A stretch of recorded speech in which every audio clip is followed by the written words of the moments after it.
back and a quarterback and maybe the best player in all of college football. Yeah, what a luxury, right? And you already checked one of those boxes and nearly checked the second one, that national championship game in the rematch versus Georgia. And to know that you've got talent on both sides of the ball like that, quarterback, obviously a game-changing position. But what about Will Anderson Jr. coming off of the edge? A guy that can change the complexion of a game, certainly crawls into the mindset of every offensive coordinator that has to line up across of any defense where number 31 for the Alabama Crimson Tide is lined up.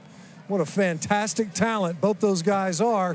And obviously Bryce Young, the Heisman Trophy winning quarterback, and a guy that's probably going to be running from number 31 quite a bit here today. Yeah. Oh, hey, Stitch, yeah. Oh, by the way, Bryce Young, the best player in all of college football, the Heisman Trophy winner. We will see him today detail the story of some of the places and weapons he has to replace. It's a spring game, so the rules are going to be different this afternoon. You saw Bryce. There'll be other players that are in the black jerseys. You cannot hit them. They are not live. You've got to tag them. A couple of other bullet points. Kickoff and kick returns also tag. No rush and fair catching on punts and field goals. We've got a running clock. 15-minute quarters. Halftime is 12 minutes. So, look, we know that there isn't a winner in this game, but Matt Stinchcomb, Chris Budden, Matt Berry. It is college football at Bryant-Denny Stadium on a Saturday. And Nick Saban will tell you it is time to get in some work. Let's check in with Chris Budden for the first time. Good afternoon, Chris. Good afternoon. We do have some high stakes today because winner gets a reward. The winning team gets a steak dinner. Losing team gets hot dogs and beans, which you see a lot in spring games. But more so than that, it's about bragging rights. And this started a couple months ago. Ty Simpson, he will see a quarterback today, second, third string.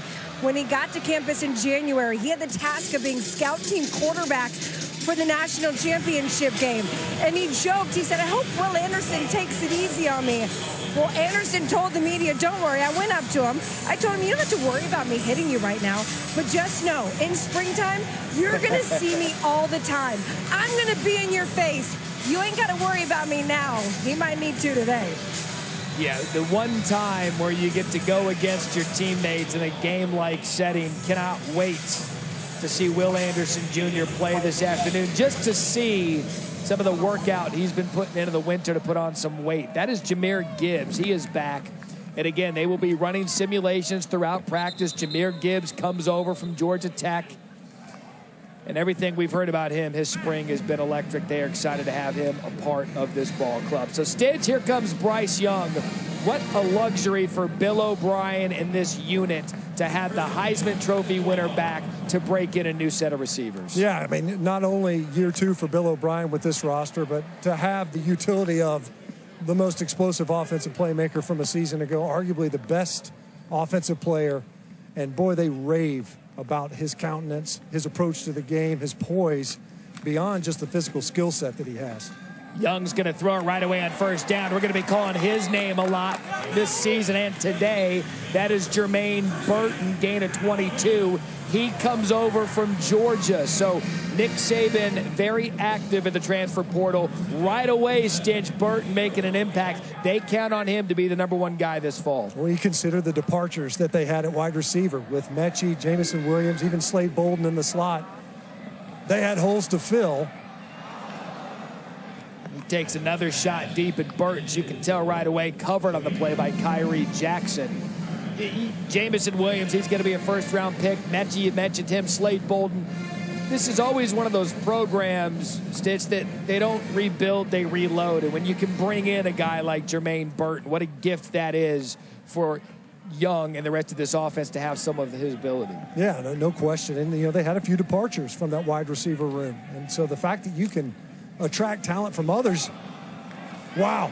So what do we say coming in, right? Two of the biggest playmakers in college football. So you got Bryce Young, mishandles the snap from center, and Will Anderson is there to cover it up. So you get a completion to Jermaine Burton, a transfer, and then your Nagurski winning outside linebacker recovers a fumble from your Heisman Trophy winner. Not many schools can say that. Looked like some miscommunication there. Trace Sanders was in the backfield again. We expect to see a lot of Jameer Gibbs today. And then the all-everything Will Anderson is Bill O'Brien not happy with the offensive exchange there. It's one of those games. The spring games are always unique because you're inevitably going to have one coach, one unit that's going to be unhappy. You'll have the other one that's going to be happy with the execution. And Jalen Milroe, the second-year guy, the second-team quarterback, he has had a remarkable spring in that he's taken that next step, and since the coaches love his development and what this kid can bring to the table. It really was interesting talking with him, Matt, where they were saying, look, we've kind of forced him to kind of bottle up the athleticism that we know he brings to the table, not dissimilar to from a Jalen Hurts, because they want him to be able to operate seamlessly in this offense. Were they to have to insert him, Bryce Young, something happens, next thing you know, you got to go in there, and offensively, they don't want to have this distinct departure of who they want to be offensively. They know that he can be an athlete and make plays with his legs. They love his arm strength and his progression in the passing game, but they've kind of forced him to kind of accentuate that element of his game. So that was 3rd and short. Again, this is a game-type simulation for these spring games. You see 4th and short. Now they'll run the package they normally would on a 4th and short in a game. And you talk about looking the part. Milroe looks every bit of the part of an SEC quarterback. Oh, yeah. He's big and pretty. There's no doubt. And they've got a lot of talent at that position as well, but they made no bones about it. Bill O'Brien especially said, look, right now, this guy is our number 2. You expect to see a lot of him as they try to develop him throughout this offense and their approach. So a 4th down for the white team. They're going to convert. It's Jameer Miller, early enrollee freshman, who's been very active on this drive. Malachi Moore forces him out. So let's get into some of the basics of a spring game from a player's perspective. Look, you want to win. You're competing against your teammates. As Chris said before, you get beans and weenies if you lose, a steak if you win. Besides that, you've got to get in work because the next time we go to camp is when it counts in the fall. Yeah, this is kind of where you can establish a pecking order, right? And the coaches can get an idea of, so where are we going to start camp out? How are we going to allocate these reps? That's what's lost a lot of times, especially you talk about teams with multiple quarterbacks or questions at that position. There's only so many reps to go around.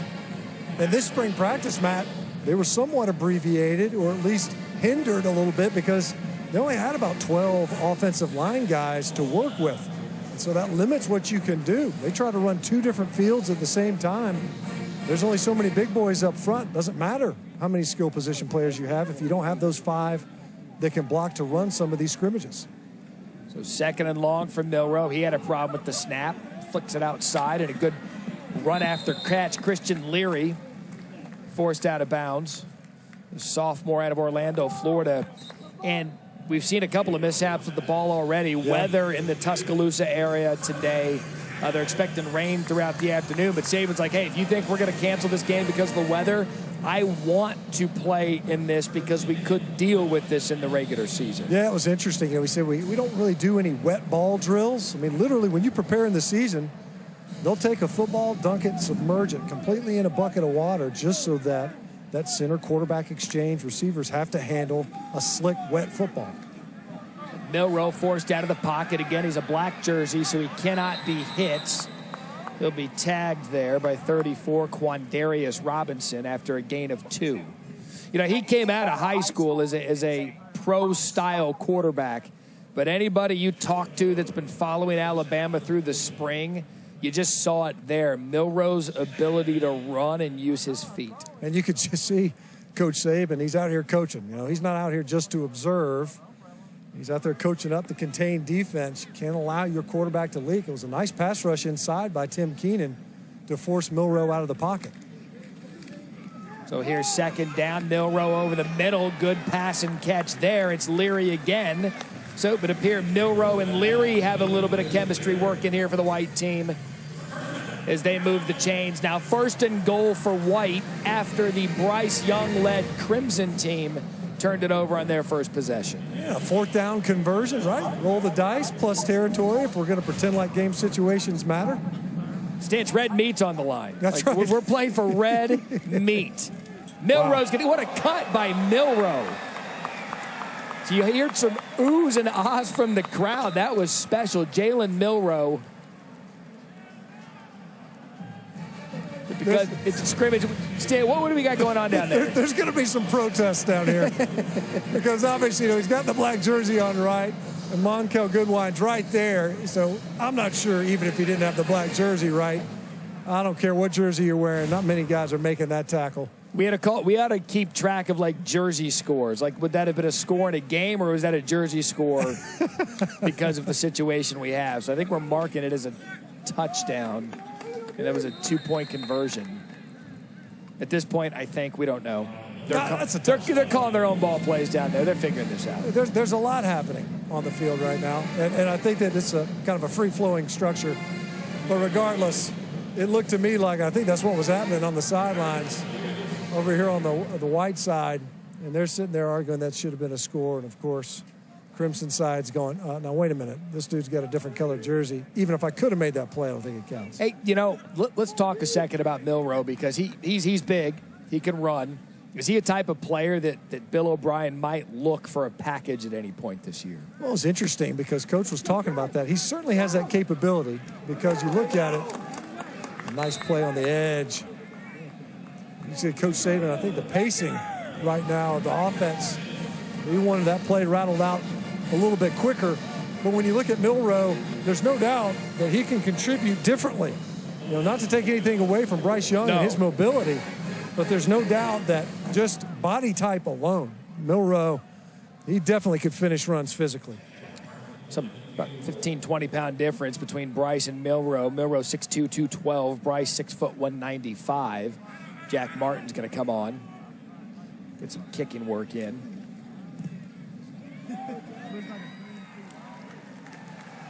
All right, so I believe we've taken the touchdown off the board. We'll be talking about this controversy the rest of the game. 3-0 White. Back after this. $6 for the best kind of wings, paired with the best kind of celery sticks. Crinkle fries. Arby's, we have the meats. So, are you excited? I am, but I'm a little nervous. This feels like a big change. But it's not. I have one. People act like they're so hard to take care of or whatever, but it's totally a piece of cake. Well, that's good to hear. See how easy that is? I hope being a mom is that easy. It's not. Bye now. Introducing the all-electric Chevy Bolt EUV with standard home outlet installation included. Find new ease. Find new roads. Chevrolet. We are back at A-Day. You just saw Bryce Young there over the middle to Trayshawn Holden, Matt Berry, Matt Stinscombe alongside. For Alabama's annual spring game, let's go down to Chris Budden for how these sidelines are working. Matt, also a chance for the coaches to get some reps under their belt, and Nick Saban not pleased with the play calling on that last drive. Went over to the white team coaches. Are we going to throw the football? What was that? Ooh, that's good. Who's presiding over that white squad? Is that Bill O'Brien, offensive coordinator? Good cut there by Sanders. Got to make some move. Yeah. Jordan Battle brings him down. It's a good point, Chris, because this is a spring game for everybody. For the players, for the coaches, for the broadcasters. Everybody's out here. Stats, everything. We're all out here getting our football feet back underneath us. Yeah, it's true. You got some new faces in different places, and because of that, there's a little bit of growing pains, I think, and that includes even play calling, given some of the transitions we've seen on the roster, right? Right now, with what would be thought to be the one offense led by Bryce Young, new faces, both those tackle spots, and something to watch. You got a Kendall Randolph who spent a lot of time last year as the extra tight end, and they put him in there just for blocking purposes. And J.C. Latham, a guy who came up a lot at right tackle, started at right tackle earlier this spring period in the last scrimmage. They're trying to figure out answers at their tackle positions. Here's our first look at Jameer Gibbs coming out of the backfield. Again, he was returning some kicks. The transfer out of Georgia Tech, Henry Toe on the tackle. And as much as an Alabama coaching staff will gush, that was third down. They couldn't convert. Yeah. Jameer Gibbs has garnered pretty rave reviews from what he's done in the early part of this spring. Oh, man. I mean, Coach O'Brien kind of had to slam on the brakes a little bit because he's like, I don't want to say too much. He got so excited about Jameer Gibbs, but it is, a talent that's separate and apart from what they had last year. Brian Robinson figured pretty prominently in the passing game. Jameer Gibbs brings a whole nother element to that out of the backfield. So nothing doing for the Bryce Young-led Crimson team. Still nothing on the board. Nick Saban can't be happy about that. We'll step aside for a minute. Tossed, buffalo, sauced, hot honey, flipped, boneless, dipped, Arby's, razzled, buffalo, dazzled, hot honey, $6 boneless wings and crinkle fries deal. Arby's, we have the meats. So, are you excited? I am, but I'm a little nervous. This feels like a big change. But it's not. I have one. People act like they're so hard to take care of or whatever, but it's totally a piece of cake. Well, that's good to hear. See how easy that is? I hope being a mom is that easy. It's not. Bye now. Introducing the all-electric Chevy Bolt EUV with standard home outlet installation included. Find new ease. Find new roads. Chevrolet.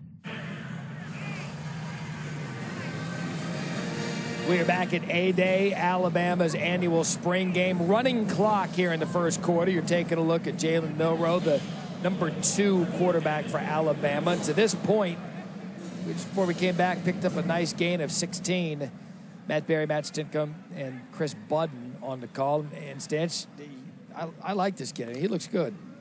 Yeah, he does. I mean, we're down here right now, and if that dude's got 4% body fat, then, I'm a 10-football cowboy. I mean, you're just looking at him going, man, if you could put one together. And you can tell that the coaching staff, given the amount of time talking with them, the investment that they have in him, obviously, with the other elements of his game, and you can see even early on where he's already demonstrated the ability to extend plays, which is unsurprising here today, right? We talked about the offensive front, and they're light in numbers, but he can make something happen, even with pressure in his face right there. Look at that throw. Intercepted. Christian Story threw that off his back foot. Ball popping off his arm isn't a problem, though. He gets picked off. An ill-advised throw at that, but Christian Story, the talented sophomore out of Alabama, comes up with the interception. And they talked a little bit about this, too. Largely on the defensive side of the football, it's these quote-unquote my bad plays, where they want to clean things up. They had a good scrimmage and a bad scrimmage, and this is based on commentary from the staff themselves as far as their impression of the type of play that they'd gotten. So they're trying to avoid those types of plays where they're sitting there going, look, you don't get a my bad. Not when the scoreboard's lit up and the score actually counts and matters in the standings. Young, the fake to Gibbs. Again, he'd have been hit there in a game, but they blow it dead because he's wearing the black jersey. Different rules in a spring game. That was Jamil Burroughs who applied the pressure on Young. And that's a couple things we're going to watch today, Stinchcomb. We're going to watch the receivers, the chemistry, and up front of the offensive line, notably losing guys to the NFL again. Yeah, I mean, and there have been a couple of free runners, free rushers, guys that are largely untouched. That time you see Alabama moving the pocket some. And this was something that Coach Saban was kind of lamenting a little bit last year. They got a little too drop-back centric in their passing game. So, but down as a loss of 8. JoJo Earl catches it and gets all 8 of it back. And you have to know, when you're Alabama, you're going to have guys. I think it's been 13 consecutive years that a player from Alabama has gone to the first round of the NFL draft. This year's going to make it 14. You're going to do this every year. But what's not typical is when you got a Heisman Trophy winning quarterback back and you've got to replace so many key pieces to what made him so great a year ago. And that includes at running back with Brian Robinson Jr. headed to the NFL. Good job by Young, setting his feet, and he's picked off. Jordan Battle, who coaches have raved about this spring, comes up with the interception. Then he coughs it up, but I believe the white team was able to fall on it. So 2 consecutive possessions. You want to see a coaching staff be unhappy, watch both your quarterbacks throw interceptions on both sides. Well, the targeted receiver there, tight end Cameron Latu, and one of the few known commodities, veterans on that offensive side of the football, Saban was talking about that. It's not just the coaching staff that returns, your play caller, just so many new faces on that side. And you could see trying to get that ball downfield in Jordan Battle, one of the leaders on this team, had that pick six in the SEC championship game. Comes up with the big turnover, nearly gave it back to the Crimson. Getting our first look at the five-star quarterback, Ty Simpson. Dual threat player out of Tennessee. Simpson pressured out of the pocket. Nice job scrambling there. Knocked out of bounds at the 40. Probably wasn't supposed to get hit there. Kendrick Blackshire knocked him out. But Ty Simpson, he was listed as a dual threat quarterback, so he can run. He was an early enrollee. He's one of those players that can benefit from coming on campus to learn the offense. We have a running clock here in spring football, so it is the end of the first quarter. We will have a look at Ty Simpson and some of the other youngsters. White lead after one, 3-0.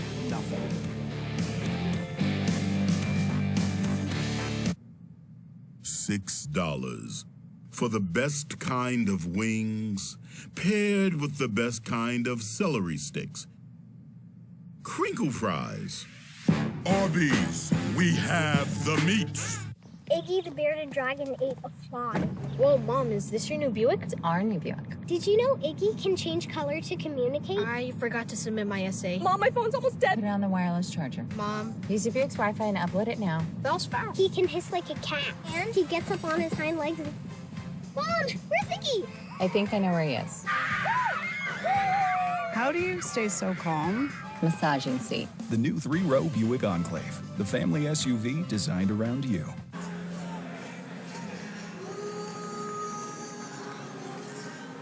Start of the second quarter here at Bryant-Denny A-Day, the annual spring game for the Alabama Crimson Tide. It is the Crimson team versus the white team. We get a look at some of the better players in the country, Will Anderson Jr., Bryce Young, and we get a look at one of the highest touted recruits in the country at quarterback, Ty Simpson, now in for the white team as he hands the ball off to Jameer Miller. But it's a trend now in college football, much more than it used to be back in the day. These early enrollees, and Matt Stinchcomb, that benefits a quarterback who we believe at some point is going to be the guy here at Alabama, but he comes in and learns.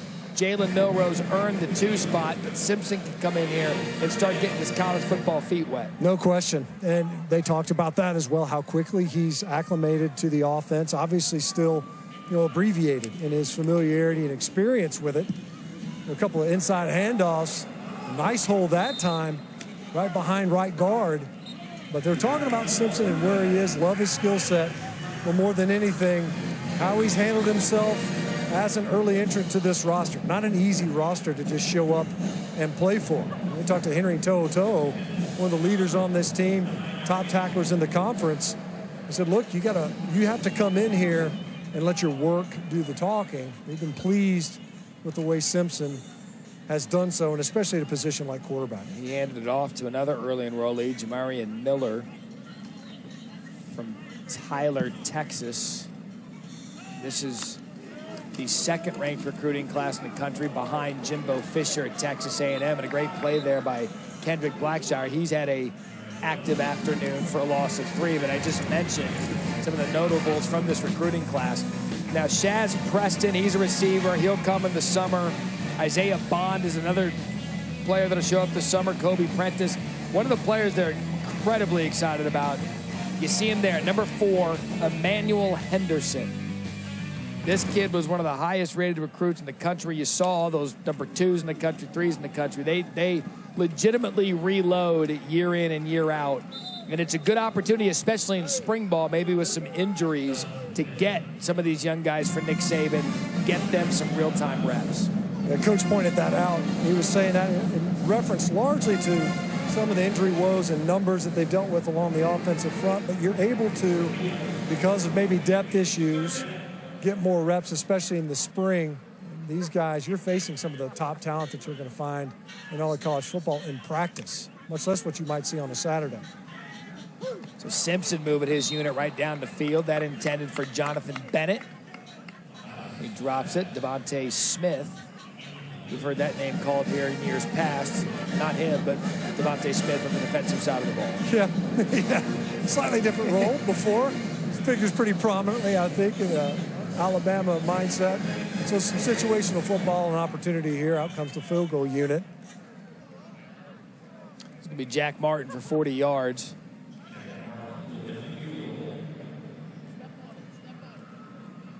Again, no rush in a spring game. Just trying to get some of the kicking game execution. White team, 2 field goals. No offensive fireworks yet. Nick Saban coaching them up here on A-Day. So, are you excited? I am, but I'm a little nervous. This feels like a big change. But it's not. I have one. People act like they're so hard to take care of or whatever, but it's totally a piece of cake. Well, that's good to hear. See how easy that is? I hope being a mom is that easy. It's not. Bye now. Introducing the all-electric Chevy Bolt EUV with standard home outlet installation included. Find new ease. Find new roads. Chevrolet.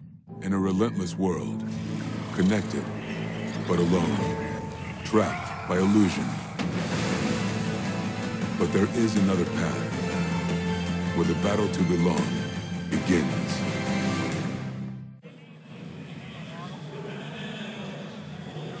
Matt Berry, Matt Stinchcomb, Chris Budden back with you. A-Day here at Bryant-Denny Stadium. You know, Alabama noted for bringing in some of the top high school talent in the country, but look what they've done via the portal. Jermaine Burton wins a national championship at Georgia, beats Alabama, joins the Tide. Jameer Gibbs, Georgia Tech, a player that they've raved about this spring. And then Eli Ricks, talented defensive back out of LSU. They got 2 SEC players and a kid from the south of Georgia Tech as Trey Sanders gets the handoff. And the frightening thing for college football is you have a look at Gibbs there. The frightening thing for the sport, Stitch, is that Nick Saban can get any high school player that he wants. It appears now they added Tyler Steen from Vandy this week. He could add anybody he wants out of the transfer portal now if he can go grab a Georgia player and an LSU player. Isn't it true? I mean, you could take historically the most proven high school football players, and a glut of them will end up here in Tuscaloosa. But the ones that don't, or even the ones that maybe develop into even better players, they can end up here in Tuscaloosa anyway for Alabama. And that's ultimately what they've been able to do. Not a lot of quantity in these transfers, but really high quality. Guys that they're bringing in at positions of need. You know, you hit on it. You got some holes at receiver. How about bringing in one of the top receivers in the conference, especially considering the type of offense that he was coming out of in Jermaine Burton? Plug a hole at wide receiver. Plug a hole at running back. So Trey Sanders dropped the ball. That got him out of the game. Jameer Gibbs, who we were just talking about a second ago, now in third down. They love his ability out of the backfield as a receiver. Young steps up. He's pressured again.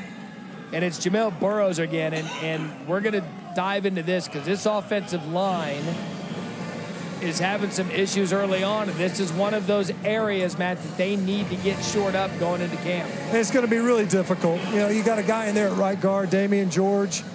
Tried him at tackle. Huge body. I mean, looks the part and certainly can play it. They've got him slid inside at right guard. And they've kind of had to play musical chairs with the big boys up front. Not a ton of opportunity for continuity, and you've seen that here early, especially on some of the passing downs where the protection has broken down. It's not just the individual talent, but how they're able to work in concert with one another. As you mentioned, Burroughs a couple of times in the offensive backfield. And Saban, during our conversation with him yesterday, Bill O'Brien, same thing as Kool-Aid McKinstry back to receive the punt. They said, look, we're trying any combination we can to get different guys looks. I mean, these are all highly touted offensive linemen. Latham was one of the highest recruited players in the country. But they've got to find the right chemistry to plug into the offensive line. Just like, Chris, when you bring in transfers, you got to find the guys that are going to fit what you've already established as a program. And for Bryce Young to have established this role of a leadership going through one full season, it was one of the things that he prided himself on. He's not your rah-rah guy, but, you know, he learned under Mac Jones how to be a leader. And he said, that was extremely helpful in my development, and he's now taken that. He was talking with Jermaine Burton, going through some plays, and he's really taken a lot of pride in the ability this year to be more of a leader. And one thing that Nick Saban had told us, it's also the ability to realize the play of everyone around you, not just you and your position group. You are also responsible for making the level of play from your special guy, from everyone else, your offensive line, to be at your level as well. Kendrick Law over the middle. He's another early enrollee. Is Milroe going to take a shot downfield? What a throw. What a catch. Christian Leary, touchdown White. 52 yards, Milroe to Leary. Those two have hooked up a handful of times this afternoon. Malachi Moore beat on the coverage. Jalen Milroe, he's putting on a show for the home fans here at Bryant-Denny. Matt Stinchcomb, what a throw here to Leary. That was a beauty, wasn't it? Dropped it right in there. Now, the question would be, of course, if we're playing live, I'm not sure Jalen Milroe gets that throw off. Certainly not from his original platform. Boo. I'm just letting you know, I'm the last guy to point out a protection breakdown, but I promise you that the other sideline's going, hey, wait a minute. I think we got the quarterback on the ground. Here's what we're going to do. When we come back, we're going to give you another look at Milroe to Leary. We're going to study this play. You know what? Stitch might be right. That's the last time I'll admit it. Either way, we got fireworks and a touchdown. It is all White. They're playing for stake, and they're up 13-0. Iggy the bearded dragon ate a fly. Whoa, Mom, is this your new Buick? It's our new Buick. Did you know Iggy can change color to communicate? I forgot to submit my essay. Mom, my phone's almost dead. Put it on the wireless charger. Mom. Use your Buick's Wi-Fi and upload it now. That was fast. He can hiss like a cat. And he gets up on his hind legs and... Mom, where's Iggy? I think I know where he is. How do you stay so calm? Massaging seat. The new 3-row Buick Enclave, the family SUV designed around you. Life doesn't always give you time to change the outcome. Prediabetes does. With early diagnosis, prediabetes can be reversed. Take the 1-minute prediabetes risk test today. Go to doihaveprediabetes.org. A big strike from the sophomore Christian Leary to give his White team a 13-0 lead over the Bryce Young-led Crimson team. So you heard Matt Stinchcomb say if this wasn't a scrimmage, would this have been a touchdown? You don't think Milroe gets it off? I think I think he gets it off. We've already talked about it. The guy's mobile is all get out, right? I don't know if he gets sacked. The difficulty is he didn't get that ball off in time. I'm not sure that he's able to throw off of that platform. He would have to have adjusted in the pocket. They did a great job winning on an inside spin move that time. And Darius Robinson, we've seen a couple of individual efforts from a pass rush standpoint get home were it not for the aforementioned black jersey. I mentioned, too, that it is a running clock, so the halves will go quick as that's Gibbs on the inside handoff from Bryce Young. And that's the first time we've seen a big play from the Georgia Tech transfer, Jameer Gibbs. Chris? I covered Gibbs several times when he was at Georgia Tech a year ago, and everyone raves about him. And already the enthusiastic Alabama fan base is making comparisons to him and Alvin Kamara with the Saints, which is interesting because when I talked with Gibbs last year, he will get film of Kamara every Sunday, break down his plays. It's someone that he wants to model his game after. Bill O'Brien's like, whoa, back up here. We don't want to put too much pressure on the guy when he just steps foot in Tuscaloosa. 3rd and 2 now. Bryce Young and his offense hasn't been able to get going. There he is, Gibbs. You see that ability. Good 3rd down back. He could be in every down back. And Chris, with Bill O'Brien and the hype that's been around the Gibbs transfer, the one comparison I know they like to make with this kid here in Tuscaloosa is his ability out of the backfield to catch the football, to be a receiver out of the backfield. And if you can add that element, Stinch, to this offense with a guy that's like a receiver coming out of the backfield, you've got a whole other complement of ball plays you can call just because of it. No doubt. It changes things, right? You think about Brian Robinson last year, huge in pass protection and caught 35 passes for the Crimson Tide out of the backfield, but a different playmaker with the ball in his hands. Well, the past couple of plays prior to that play action, you got Jameer Gibbs on a draw. He kind of hides behind the blockers and then squirts through for a conversion. Then you get a short yardage run, and he gets behind his pads and finishes it pretty physically. He's a 200-pound back. Yeah. So he's a guy that once he gets that ball in his hands, either by a handoff, catching it out of the backfield, he can make plays. They talked about his playmaking ability in the second and third levels, run away from tacklers, but physical enough to run through would-be arm tackles around the line of scrimmage. Gives you an indication of how valuable some of these transfer portal guys are to Alabama. The last two plays, Gibbs and Burton. Pass over the middle to Burton, the Georgia transfer, and then a run from Gibbs. So they're going to rely heavily on these newcomers. Is Bryce Young forced out of the pocket? He can run as well, as mobile as Milroe. Some early movement there on the defensive fronts. Will Anderson was perhaps getting a little excited to go get one of his guys.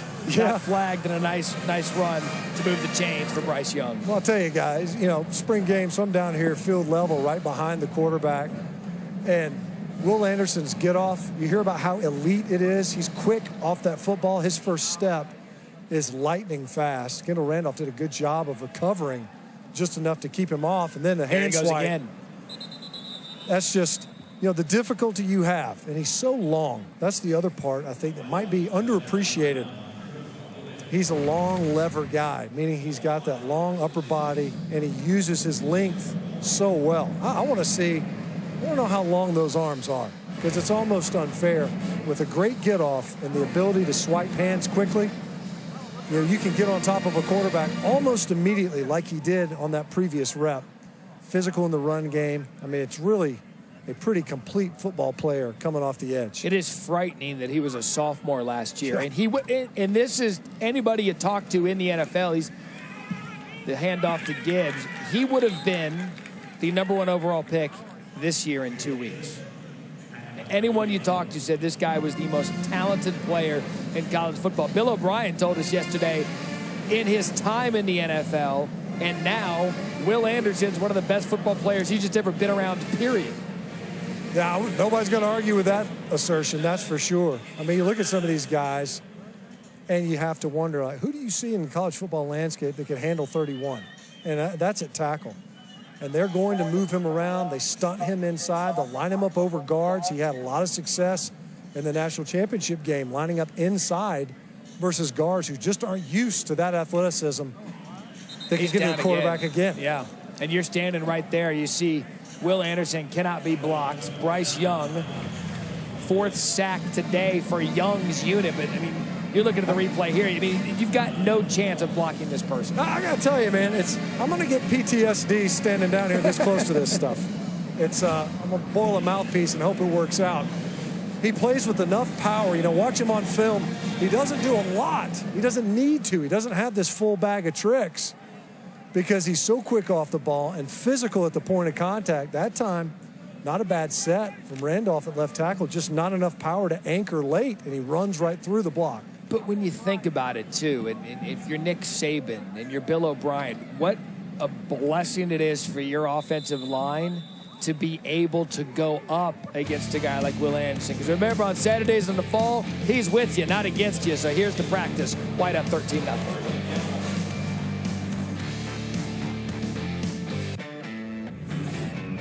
Make way for the first ever Chevy Silverado CR2.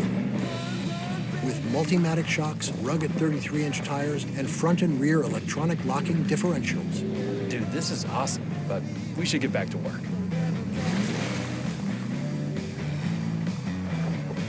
This good? Perfect. If you're going to work remote, work remote.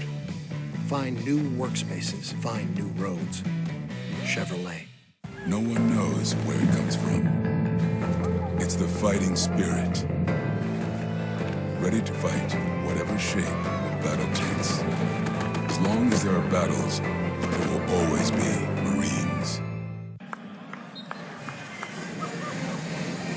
We continue our coverage of the A-Day game, Crimson versus White, and we are breaking down the Alabama roster coming into the season, and that pass nearly caught by early enrollee Kendrick Law from early enrollee quarterback Ty Simpson. Got a flag on the play. That very Matt Stinskin, Chris Budden with you. So we've taken a look at some of the transfers. We've detailed Jameer Gibbs, what he brings to the table. Same for Jermaine Pass Burton. interference on the defense, number 12. 15-yard penalty from the previous spot.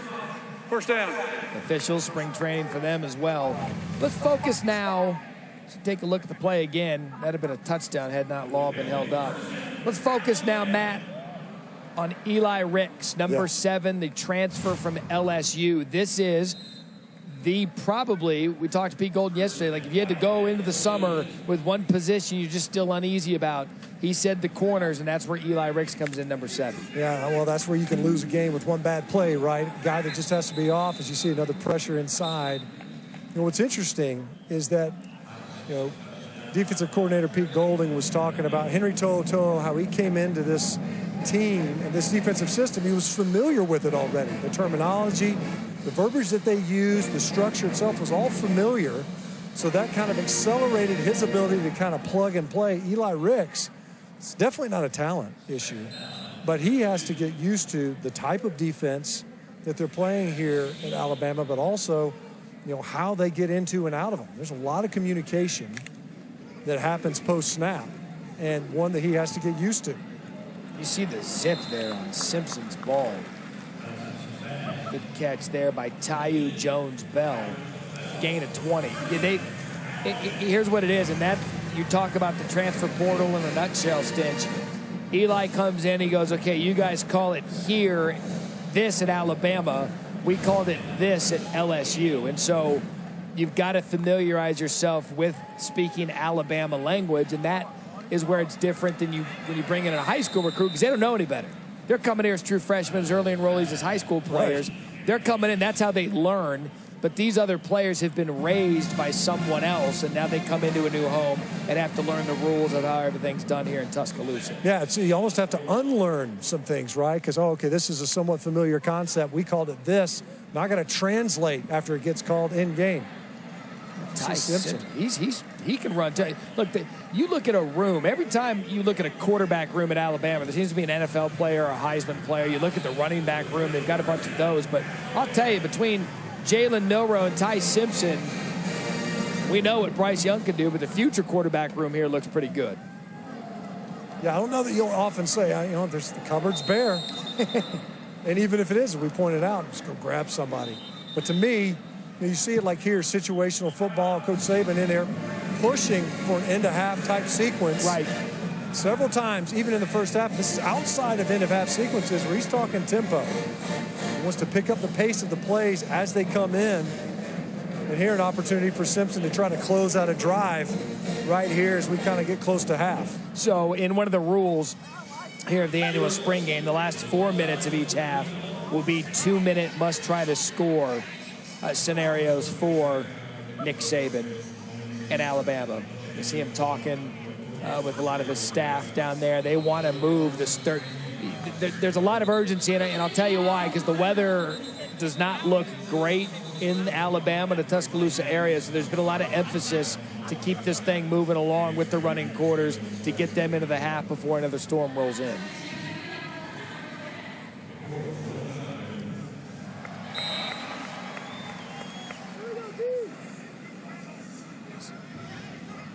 So 2nd and 2 now, 13-0. The White beating the Bryce Young Crimson-led team.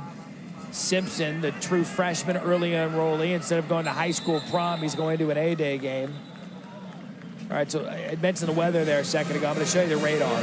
Here's what's coming to Tuscaloosa. His operations people tell Coach Saban, like, hey, we're in the path of what looks like some pretty gnarly weather coming in. It's just to the west of us.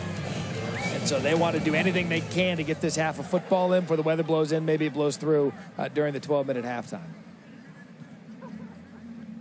We see Coach. He doesn't even have his raincoat on. He's not worried about it. Coaching ball here in the red zone. Another good strike out of Simpson. That's Taiu Jones-Bell. We've seen a lot of the young guys. Simpson, true freshman. Aaron Anderson, early enrollee, 82. Kendrick Law, 83, early enrollee. What a great thing for them to play some college football and get some reps so young in their career. Yeah, and out here in this environment, all the coaches universally talked about that in practice, but what is it going to look like when you get in here? It's a big stadium. This is an imposing stadium. They don't build them like this at the high school level. I don't care where you went. So what are these guys going to do when there's a few fans in the stands? That can be a distraction. How focused can you be? Aaron Anderson made a nice juggling catch earlier. Simpson looks towards the end zone, and again, it's Kendrick Law trying to make a man miss. Came back for that ball, probably costing me first down. Anquan Barnes. It's the quarterback pressured. You look at it, he came back to it. Wasn't able to move the chains. So now 3rd and 2. As the clock ticks to 30 seconds here in the half, you see Saban. Incomplete. I'll tell you, and Matt, you've got a good vantage point. I'm having a good time watching Saban down here. I mean, he's in the middle of a huddle right now. He is just losing his mind, and I love it. Always coaching. There have been a couple of times where I'm like, I'm going to grab him real quick and ask him. Nope, he's got to coach some guy up. I mean, it's constant. And you could see there, that was an alignment issue right there on the edge. Looked like he was talking to Kennedy. And he tried to get that adjustment. Ball ends up getting snapped. And these are the reps they're talking about. You get an opportunity here in a spring game. You don't want the mistakes. Far rather want to coach him here. And he gets to do it real time on the field. You're 10 yards away from a correction. He's talked about it numerous times during spring football. The leadership of this team, the want-to of this team, the attitude of this team. It sounds like he believes in terms of a leadership and mindset perspective, they're ahead of where they were last year. But you come away with a bad A-Day performance or sloppiness, that almost throws out all the goodwill you built up during the spring heading into fall camp, because he can go onto this tape, Matt, and say, slow your roll. We've got a lot of work to do. That's right. Yeah, I mean, this is, you talk about momentum. Now, you're going to work out in the summer and the like, but this is film, and that film lives forever. And they're going to have a point of reference, things you did well, things maybe you did poorly, justify maybe the way summer camp starts out. And we already touched on, with depth and new faces, if there's indecision as far as who's going to be where, you want to be aligned with the opportunity to get the most reps you possibly can. You just saw a second ago, Bill O'Brien. I mean, they're going to send Bryce Young out there, 23 seconds left. They're going to want him to move this offense, and he hasn't been particularly sharp this afternoon. 5 of 8, 62 yards, and they've got nothing to show for it on the scoreboard. So we mentioned the coaching in this game. Yes, you have a Heisman Trophy on your mantle, and you won the SEC, and you were in the national championship. This is the first program that'll tell you anything, all your bona fides from a year ago, they mean nothing when we start the new season. Well, that's true. This is a great opportunity, as you mentioned, for Bryce Young, who I don't know if you could have acquitted yourself any better than he did a season ago. It was the eye of the storm for many games. Leaned heavily on a very talented wide receiving core and passing game, and he held up. But he can't block everybody. And you see Dallas Turner there again, Matt, able to almost get home for Bryce Young. Dallas Turner was a talented freshman a year ago. He's now a sophomore at St. Thomas Aquinas in the Fort Lauderdale area as the Crimson team bangs their first timeout.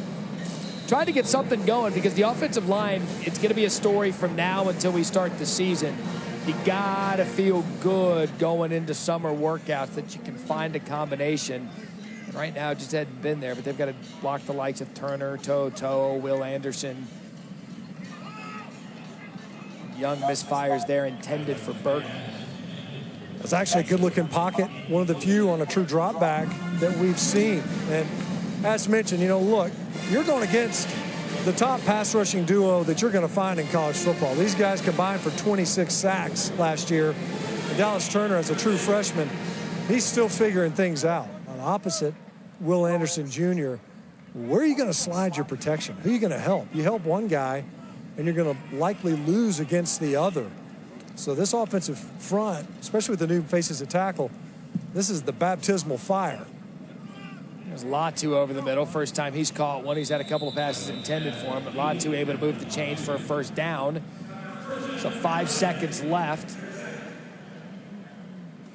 You bring up Dallas Turner. I mean, this coaching staff last year, when we were at the national championship game, just kind of talking to some of the staff members about what they think of Dallas Turner when he was a freshman.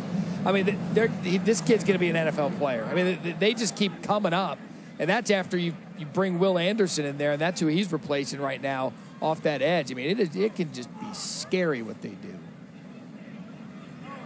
So final play of the half, over the middle, dropped by JoJo Earl.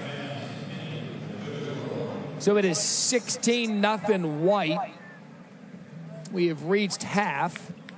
Nick Saban doesn't appear to be happy with what he saw in the first half, and our Chris Budd's going to catch up with Nick Saban. Let's go down to Chris. Coach, what did you see out of your offense so far? Well, you know, the second offense is doing a nice job. The first defense has really good rushers.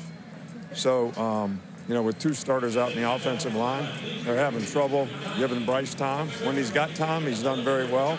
But that's really been the difference in the game so far, that and a couple turnovers. You got one more half of spring left. What would you like to see more of? Well, I'd just like to see a little more consistency in performance. You know, not so many negative plays, not have turnovers, not get sacked, and be able to execute a little bit better. Thank you, Coach. All right, thank you. As you heard Nick Saban talk about it, he mentioned some of the depth issues on the offensive line. There are some injuries, but there is some hope with youth, namely Jalen Milroe. He mentioned the number 2 offense. They've looked good. Will Anderson's lived up to his advanced billing. We are coaching them up at the A-Day game. The White team up 16-0 at the half.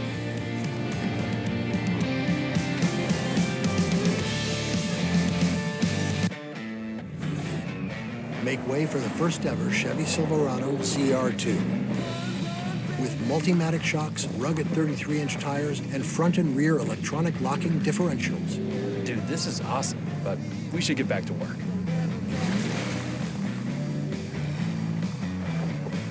It's good? Perfect. If you're going to work remote, work remote. Find new workspaces, find new roads. Chevrolet.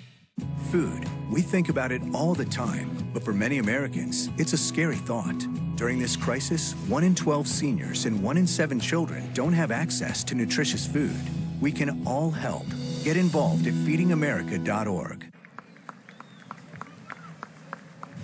Halftime of the A-Day game. The White up 16-0. We'll have more Bryce Young and the rest of the Crimson Tide Stars when we return to Bryant-Denny Stadium. 16-0 White over Crimson.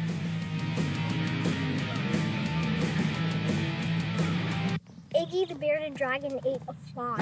Whoa, Mom, is this your new Buick? It's our new Buick. Did you know Iggy can change color to communicate? I forgot to submit my essay. Mom, my phone's almost dead. Put it on the wireless charger. Mom. Use your Buick's Wi-Fi and upload it now. That was fast. He can hiss like a cat. And he gets up on his hind legs and... Mom, where's Iggy? I think I know where he is. How do you stay so calm? Massaging seat. The new 3-row Buick Enclave, the family SUV designed around you. No one knows where it comes from. It's the fighting spirit. Ready to fight whatever shape the battle takes. As long as there are battles, there will always be Marines.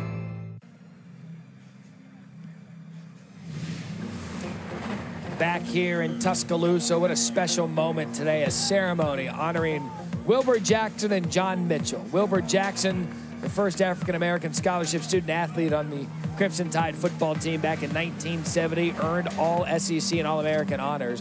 And John Mitchell transferred to Alabama from Eastern Arizona Junior College, a 2-time All-SEC and All-American selection back in 1972, became an assistant coach under the great Bear Bryant. So a special moment today, both of these men being honored. John Mitchell and Wilbur Jackson forever remembered here in Crimson Tide history, becoming the first African-American scholarship student athletes in Alabama. It's a program that steeps in tradition and talent. You can't talk about it without Jackson and John Mitchell. Second half from the A-Day game coming up when we come back.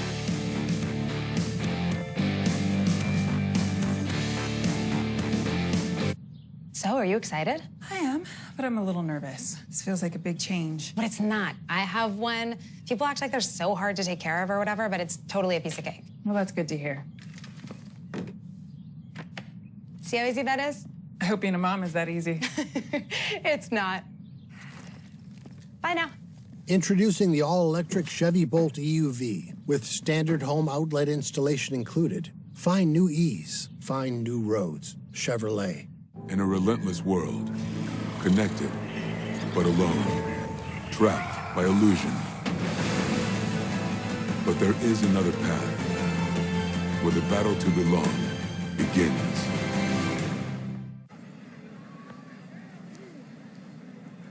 You see Jalen Milroe there, the backup quarterback, but the starting quarterback for the white team. They started the second half quickly, 16-0.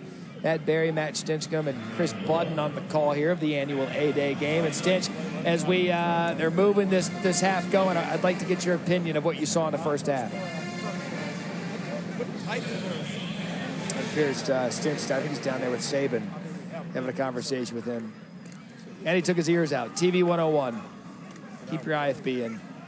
Shot over the middle by Milroe. Great job knocking that pass up by Malachi Moore.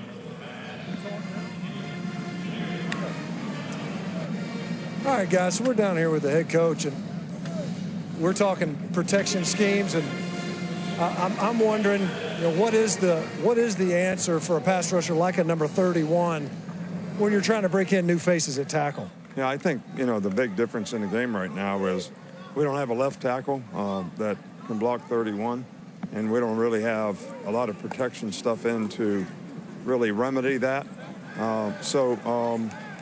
We got to put a tight end there or something so the guy just can't tee off on the guy. So it's affecting Bryce a little bit, who when he's had time, he's made really good throws and played well, but too many occasions where he doesn't have time. Is it a fair observation? Is there a college football tackle that can block number 31? I'm sure there is somewhere, but he's a pretty good rusher, and I'm glad he's on our team. Of his skill set, we talked about this a little bit. You want him running downhill, but what about opposite him and Dallas Turner and his ability to challenge offenses from a protection standpoint? Well, we feel like we have three really good rushlers. 41's a good rusher too. So now we're not playing them all together today, but we will have a way to do that, no doubt, because it's just too much speed, too many guys that can rush. So we've done pretty well this spring with those three guys in the game. How about Jameer Gibbs, the guy that y'all been impressed with so far, new entrant to the roster here, and his ability, not only as a return man, had a nice return earlier, but the playmaking ability he has out of the backfield? Well, I think he's an outstanding back, and we're so pleased and happy to have him because he gives us a little dimension of speed and quickness, but he's really instinctive as a runner. He presses the hole, and then he's got a great burst when he gets the defense to commit, to hit the hole. He helps the offensive lineman. He sets up their blocks really well. I'm really excited about having him on our team. You got Aaron Anderson, a new entrant here too, got here early. You had a chance to kind of coach him up at the end of half, I guess is what we'll call it. What was your observations to him real time? Well, I think it's situational football. There's 26 seconds to go in the half. We got 3 timeouts. We don't want to catch a kickoff return, 5 yards deep in the end zone and bring it out and take time off the clock when, we'd possibly be able to, create enough time to hit a big play and maybe kick a field goal. Will we get to see, are we going to play the rest of these halves? We'll get to see our starters still, Bryce Young, Will Anderson. Are they going to continue in this game today? I don't know. Maybe we won't play Will as much in the second half. So maybe that would make it a little fair for the offense and give us a chance, because it's really important that we're able to evaluate all the players. One of the things we want to do is see how guys compete. So you don't really have one guy that can really impact the game where you don't get a chance to compete the way you want. So. Nice catch in traffic there. All right, we don't want to, as you're nearing the red zone, we'll try to wrap it. As far as Eli Ricks, seen him out here with the second team, got some reps in there. A big, long athlete. How has he acclimated to the type of defense and the way that y'all call your defenses here? Well, I think that's been the biggest thing for him. For a guy that's a starter in another place, he tries to interpolate everything to what they called it where he played before. So that's really been probably the biggest transition for him. But we have 3 guys that are all competing, and he's one of them for starting corner positions. We put guys on teams today, so we're sure that we get reps. If we put all the guys and let them roll, they don't get as many reps. Understood. Yep. Well, I'll tell you what, I might have 1 rep in me versus Anderson. I'll line up in there and try to crawl into the fetal position, see if I can survive. We'll put you in. Thanks, Coach. I think it was more of a threat than an opportunity. It exactly was. You know what that was? It was like, dude, you've taken enough of my time in this interview. I will throw you in with Will Anderson right now. That's exactly right. No thanks. Talk about, I feel like the GOAT in Jurassic Park. You know what my favorite part of that interview was? Well done on the GOAT in Jurassic Park reference, by the way. I don't want to let that slide for the viewer. That's Milroe over the middle, incomplete. Matt Stinchcomb, what he just admitted as we show you the best of Will Anderson from today, he just admitted we've got a guy that's unstoppable, so we have to take him out of the game so the rest of our guys can get some real-time reps. Yeah, I mean, you're talking about one of the premier programs, the premier program, elite recruiting operation here, and he's going, we don't have a guy that can block 31. Well, that's a de facto way of saying at the collegiate level, they don't have a guy that can block 31. And that is, not to read too far between the lines, a problem for opposing offenses. Yeah, because best bet is that if Alabama doesn't have someone on their roster that can't do it, what makes you think someone else anywhere across the country? And I know, look, there's Georgia, really good program, national championship program last year. LSU can recruit as good as anybody. There are a lot of programs that get top-flight talent, and Alabama's at the top of that list. And if they can't block him, who can? Is Will Reichert on to attempt a 40-yard field goal. Crimson finally gets on the board. Could it be all steak? We'll find out.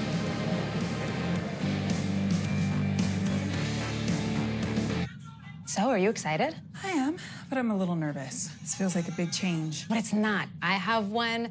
People act like they're so hard to take care of or whatever, but it's totally a piece of cake. Well, that's good to hear. See how easy that is? I hope being a mom is that easy. It's not. Bye now. Introducing the all-electric Chevy Bolt EUV with standard home outlet installation included. Find new ease. Find new roads. Chevrolet. In a relentless world, connected, but alone, trapped by illusion. But there is another path, where the battle to belong begins.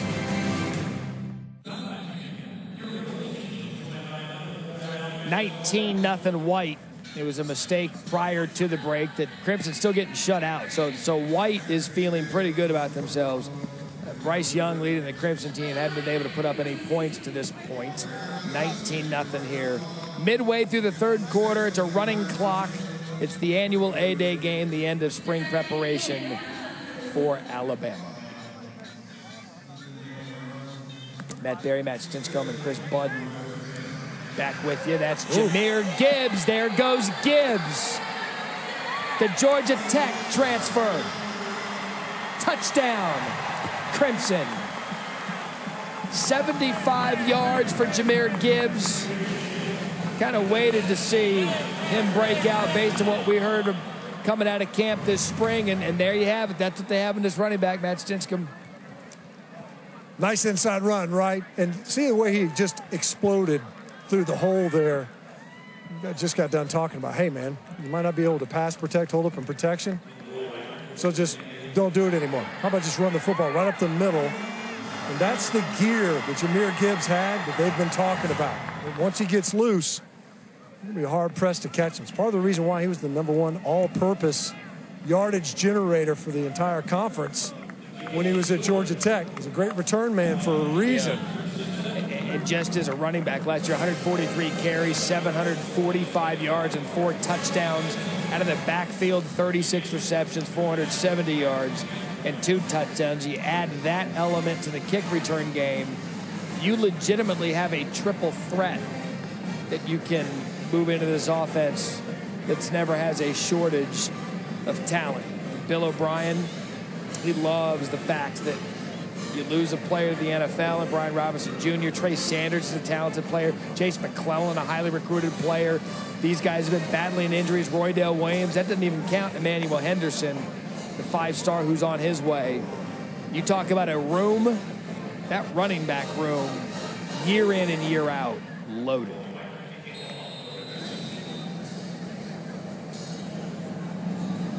So this half will probably go pretty quick with the running clock rules here at the spring game. As we mentioned earlier, inclement weather is in the area.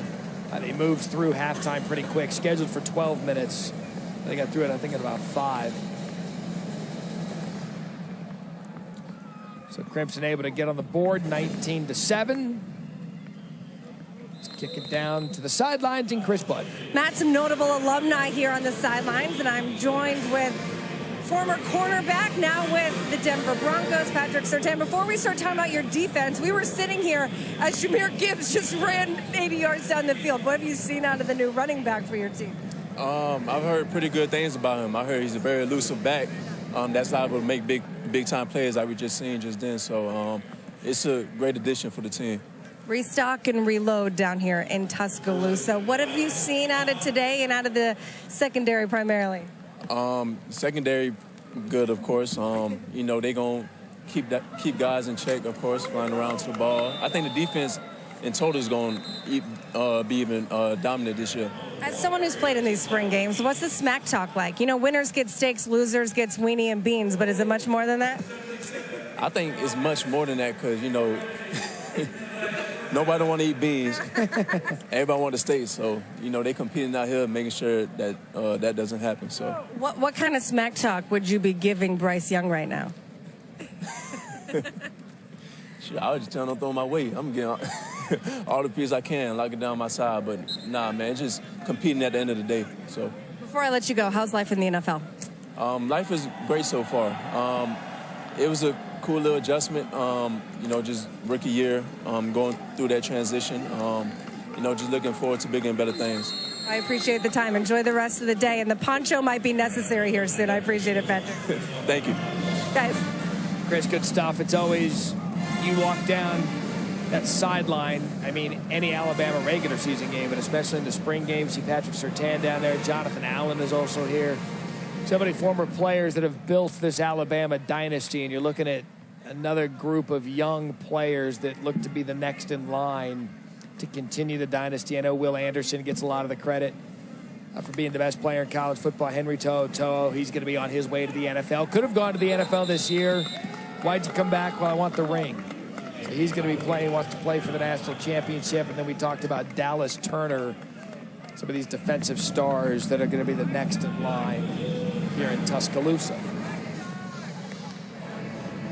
You know, in talking with Patrick Surtain and the defensive secondary, you know, even last year where they had some question marks maybe coming out of the backfield, defensive backfield, and a good way to erase some of those concerns, affect the passer. And boy, they've done that as well as any unit has, certainly last year, and they'll only build on it again this year. So Christian Leary's had a nice day with Jalen Milroe at quarterback, unable to hang on to it there. That was 3rd and 30, now 4th and 30. Leary, 5 catches, 106 yards, and the touchdown. Who will be the one to step up? This offensive receiver room. Jermaine Burton has had a nice afternoon. Ja'Cory Brooks, he had a touchdown versus Auburn, the tying touchdown that sent that thing into one of the classics. He's been out this spring, so we haven't seen him today. Of course, everybody knows the story of Jai Hall into the transfer portal. He was a star in this game a year ago.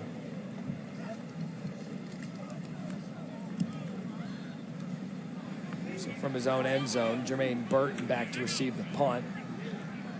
It's a tag situation in special teams here in the spring game.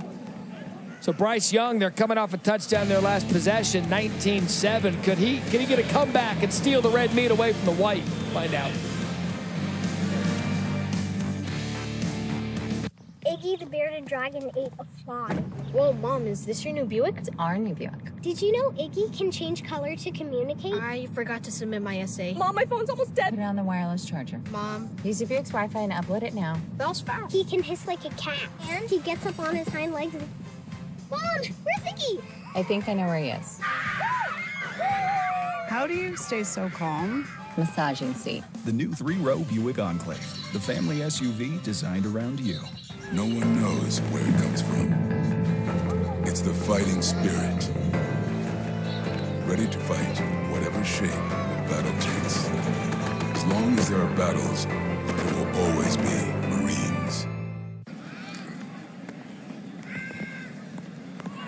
You see Bryce Young there, throw to the sideline, incomplete, intended for JoJo Earl. Running clock here is the rain starting to come down in Tuscaloosa. Bryce Young, 7 of 13, 77 yards and a touchdown. You heard Nick Saban talk about 2 offensive linemen are out with an injury, having to contend with Will Anderson when he's not dealing with all of that. He's been happy with the performance out of his Heisman Trophy winning quarterback today.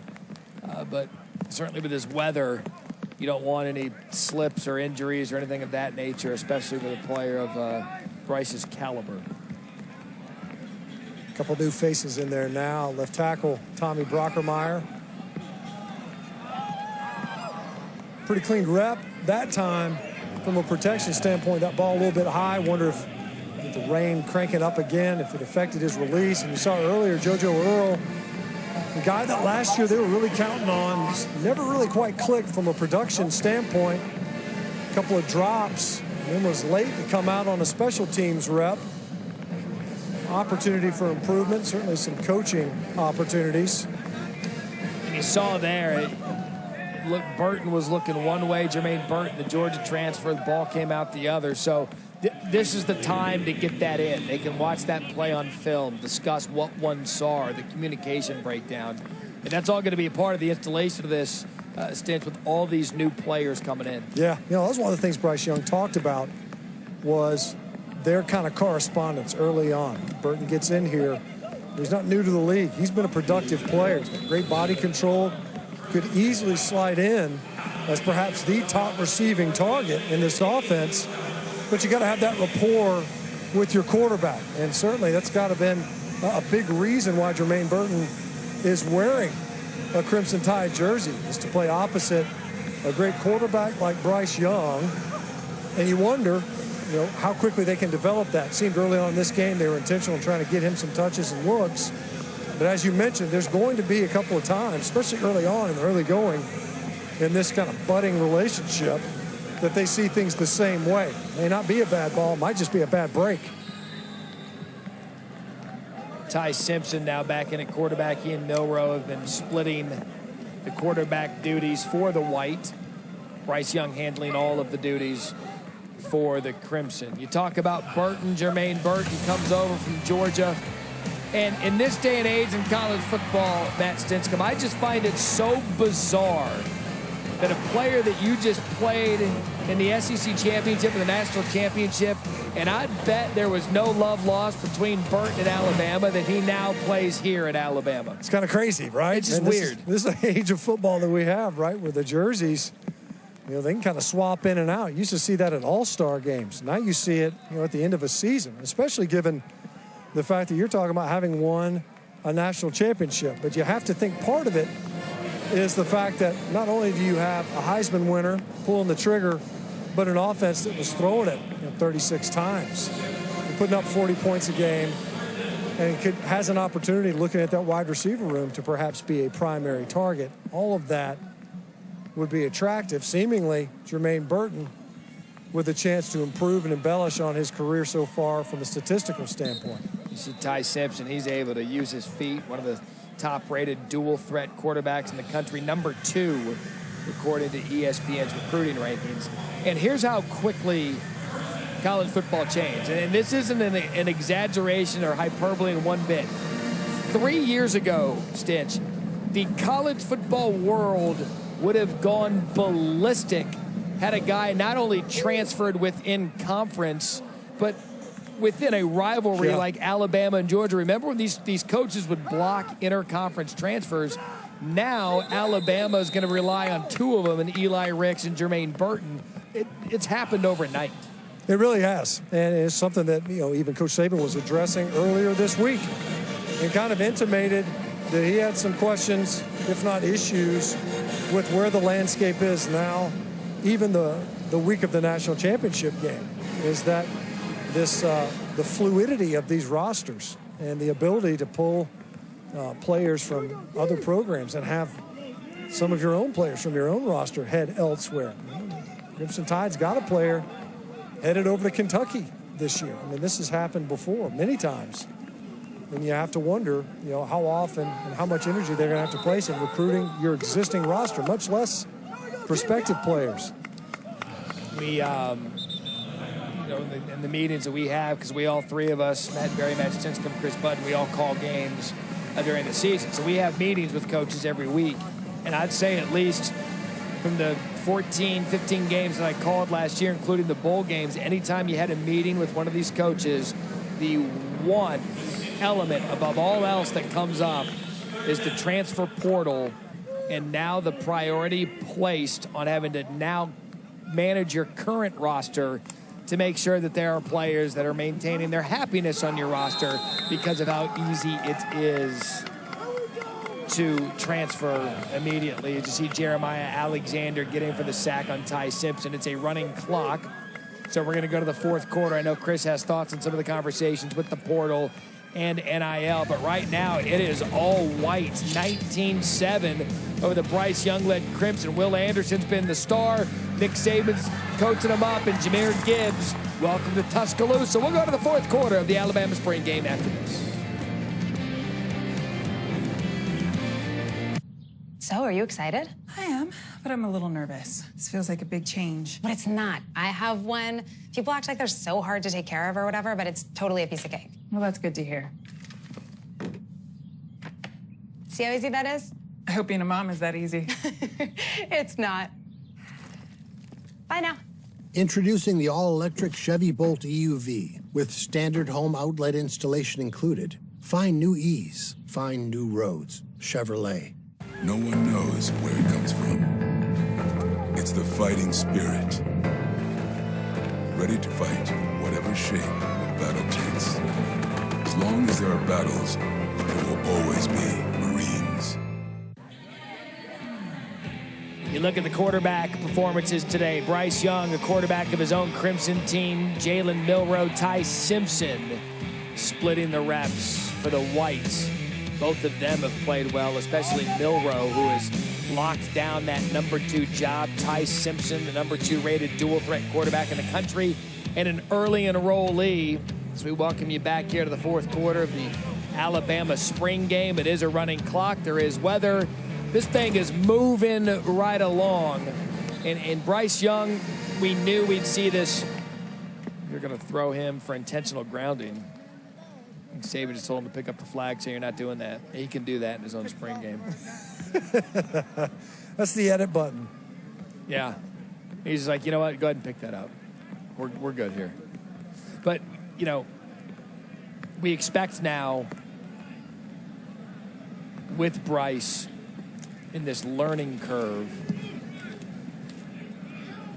Here's 2nd and 10. He waltzes into a pretty good situation last year with Jamison Williams, Mechie, Bold. Like, that was a good situation to be in. You just got to redo it, and you got to restart, and you got to familiarize yourself with the chemistry that you now have to build. Yeah, the timing's better in that regard, and that, you come in, and now you are the quote-unquote new starter, and no one really questioned whether or not Bryce Young would have been the starter going into last year.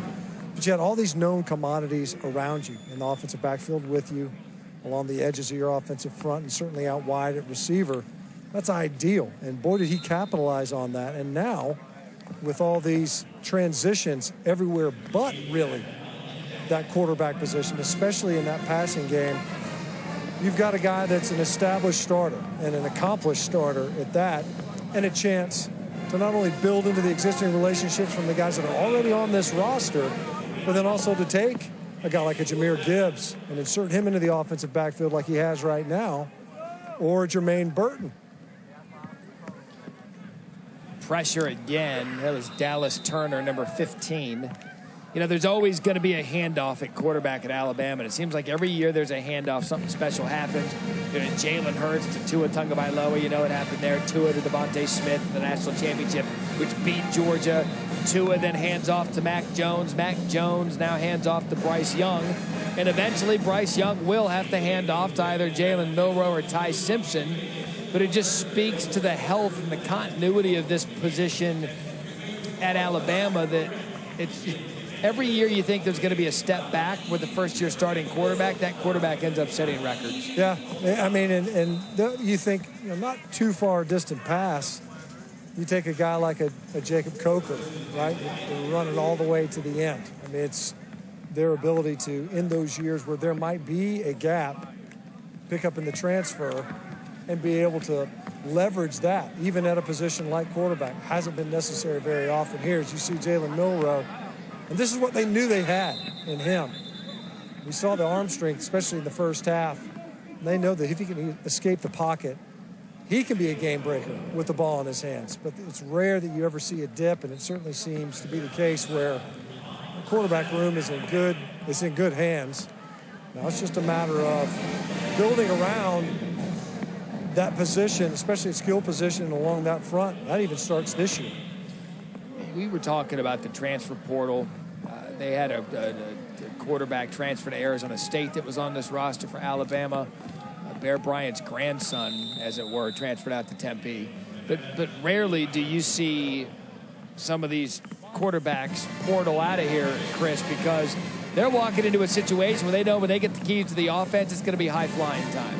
Well, that was one of the things we talked about with Nick Saban this week, is you're starting to see as spring practices end across the country, players realize who's going to start and who's not. And we've seen a lot of players enter the transfer portal because you have before May 1st if you want to be eligible for a team for the next season. And how Saban handles it. And he said, listen, we want to be fair and honest with everyone, but I believe resiliency is a significant part of being successful. And when you look, Mac Jones is a perfect example of that, because he didn't start until his senior season, but he got several years to learn how to be great. So obviously he says we want people to stay. We want people to grow and learn. But listen, if you're not happy here, then go someplace else. I'm not going to sit here and not be honest with you, which makes after today and the next 2 weeks will be a very interesting time for college football. You'd mentioned, after spring ball, Paul Tyson was the quarterback that left Arizona State. I don't blame him. I mean, look at this room. Jalen Milroe and Ty Simpson. And it is, we're going to get that next wave of transfers coming up.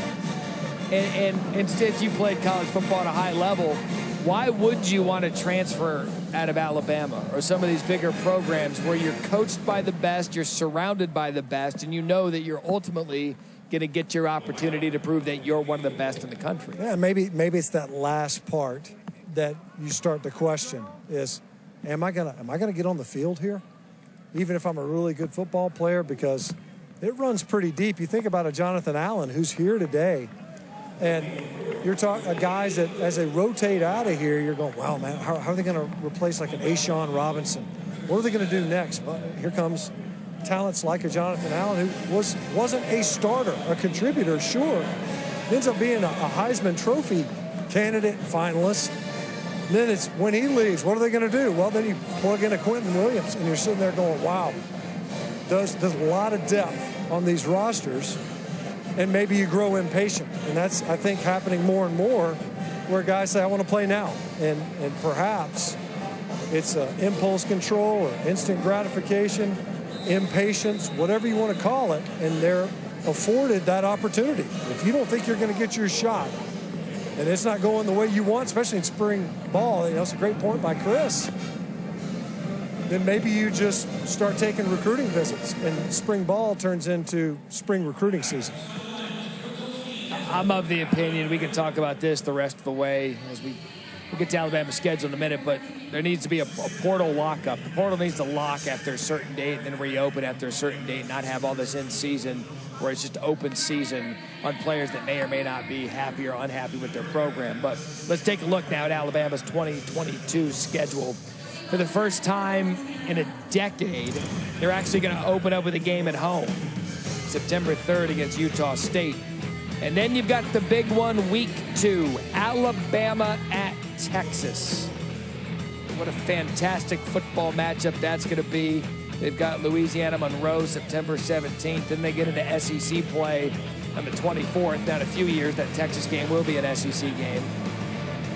But you take a look at the schedule, the road games at Texas, at Arkansas, in conference now at Tennessee, at LSU, at Ole Miss. You don't get an off year in this conference. No. And Alabama, back-to-back weeks at LSU and Ole Miss, that's going to be a defining moment of their season. There's no question. And you think back to last year and even the back half of the season, and it seemed maybe a foregone conclusion. Bama's going to lock up that division championship, and then pretty close game versus Arkansas, and then an incredibly close game versus Auburn in the Iron Bowl. And unexpectedly against LSU, close game. Great point. And you're just sitting there going, look, even in a year where it seems as if it shouldn't be competitive, and then all of a sudden these teams jump up, and it is. The fact is, and this isn't a guarantee now, is that Alabama has earned everyone's best shot. They are going to unload the gun. There's nothing left in that playbook. You will see looks like the LSU game, for example, where they changed their entire third down defensive philosophy to attack this Alabama offense and had success. Did things that they had not shown all season long. And why is that? Because there's no sense in saving it, and you're probably going to need it. So they get everyone's best shot, but they also get, some strange counter punches that you haven't seen all season long. But that's, in a lot of ways, that's just a sign of respect. We're going to unload everything we got on you. In the college football playoff era, Nick Saban's had his team in the national championships 6 times. Wow. That hurdle, Matt, I'm just standing here. Yeah, Trey Sanders. I think, I go about 6'6". I think he could have jumped. If I was standing straight up, I think he almost would have cleared me. This is unbelievable. Oh, wow, yeah. Kyrie Jackson was the one that it was used as an Olympic hurdle. You get posterized, in hoops, somebody dunks on you.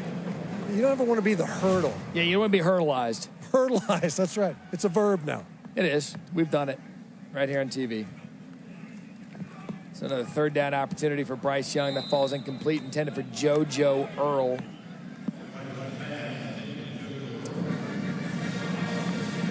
He's fun to talk to. I enjoy conversations with Bryce Young. For someone of his ability, winning the Heisman Trophy and his stature in the sport, what a humble young man with how he handles and carries himself. Yeah, no question. And you could see mutual respect. Henry To'oTo'o jumping on the call at the same time, and they're just talking about how they interact as leaders, leadership council.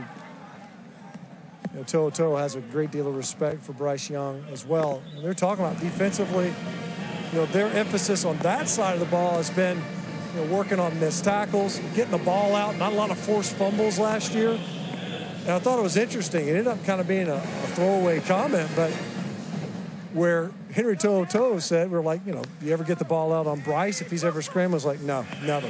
You can't get the ball out on that guy, which is interesting from a ball security standpoint. Sure. You think it'd be a running back, maybe receivers. No, you can't get the ball out of Bryce Young's hands. We've had the emergence of, a couple of players each and every spring game. There's a spring game star. We didn't need to anoint Will Anderson a star. He's done that in his own right. But I'm telling you, over the last quarter and a half, Dallas Turner is going to be an absolute problem. Just a menace. And to me, different build. He's not as thick as 31 and Will Anderson Jr., but he's twitchy. You can see him when he comes off the ball, where you're going to talk about a lightning fast first step. And you see that, of course, out of 31. 15 opposite him, he's not far behind. And it's just such a difficult thing. What are you going to do? Slide your protection to one or the other? As Ty Simpson takes a shot deep, intended for Aaron Anderson. Little guy with speed out of New Orleans, 5'9", 184. He's had some highlights throughout spring workouts. Quandarius Robinson provided the quarterback pressure.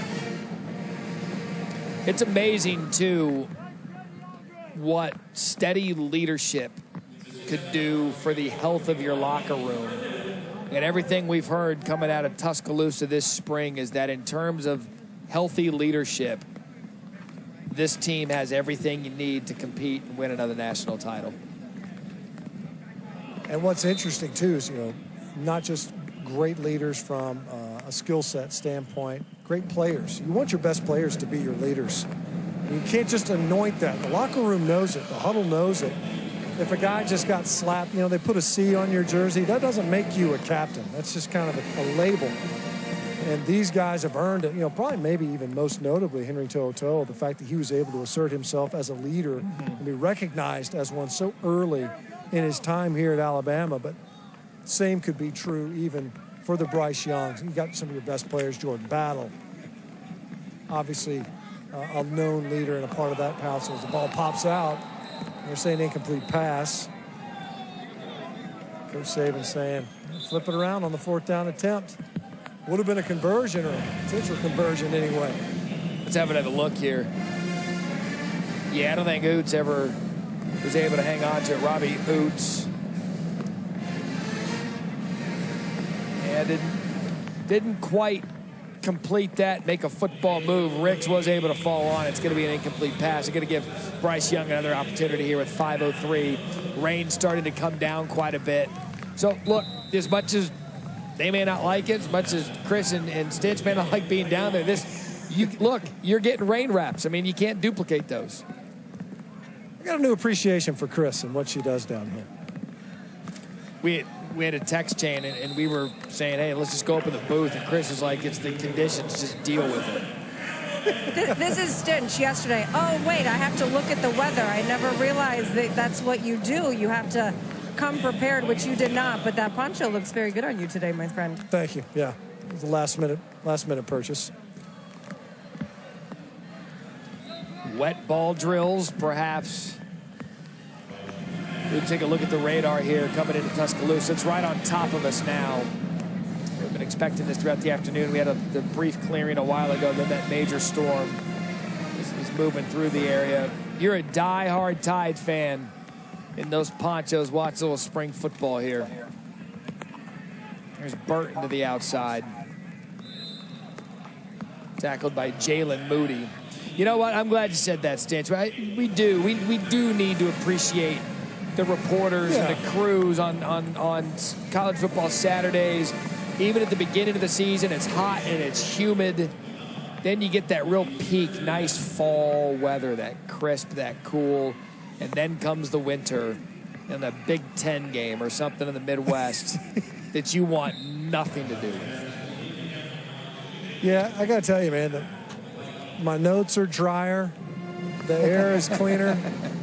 The food is existent up in the booth. And they're starving, man. I'm getting my steps in. You've learned you have to laminate your notes for days like this. There's a 3-week period that the weather's really great during college football. The beginning and the back end, not so much. It was Dallas Turner again. Let's do this, Stitch. Let's give it with 3:21 left. I think we've got enough of body of work. Who would you give the A-Day MVP to? God, it's tough. I mean, you've mentioned Dallas Turner quite a bit. I could give him a nod. There's no question. Gibbs had a couple of nice runs. Maybe not quite enough. I'm inclined to think that it would be somebody from the one defense. I'm okay with Turner getting the nod. What do y'all think? I'd say Turner's in the conversation. Will Anderson's exempt from the conversation. Yeah. He's not allowed to be in there because he's the best player in college football. So, of course, he's going to be the best player out here. I think Jalen Milroe has done a nice job today of making the coaching staff feel good that if for some reason, something unforeseen happened with Bryce, that they'd have a kid that they could put in there that's going to be an electric quarterback. I like that. Might not be the MVP, but if you were to ask these players down here, their jaws drop when they watch Jameer Gibbs. I mean, the oohing and awing down here over his ability. Also, this kid's as well. And see, he knew I gave him the MVP. Wow. He's like, thanks, Matt. I'm just going to trot this in for a touchdown. That was his exclamation point for your nod, Barry, right there. I mean, you read some of the stories about coming out of spring camp. You saw the second, maybe even third gear on that run. And that's another one of those plays. We've seen a couple from Jalen Milroe today where I don't care what color jersey he's wearing. I'm not sure that they get him on the ground. Down there in pregame warm-ups, Chris and I were down there, and I said, look at Milroe. Like, he looks like create a player. Like an action figure. Right. So they're going to be eating steak. Bryce Young, I'm sure, though, NIL's treated him well enough where he can go buy the entire Crimson team their own steak dinner, win or lose. But in the terms of what this game was played for, the white is going to enjoy the steak dinner as the winners of this game. Bill O'Brien was telling us, it's like, I'm a guy from Boston area. I'll eat Franks and beans. That's not such a bad deal. Go up top. I'm going to throw the flag there. As Milroe is looking for Christian Leary, who's had a nice afternoon. And, Leary's taking advantage of the opportunity. 5 catches, 106 yards, and a touchdown. Coach, you're going to have to look at his tape from spring in this game and say, where can we get Leary involved? 15-yard penalty from the Yeah, it definitely seemed like there was intention to get him some targets in this game, especially when the two offenses out there, he and Jalen Milroe, Simpson as well, where it seems as if Christian Leary, who was singled out in our call with the coaches as far as his performance and what he's been able to put together so far this spring. Malachi Moore has been flagged a couple of times. He's kind of had a difficult afternoon, but Milroe forced out of the pocket.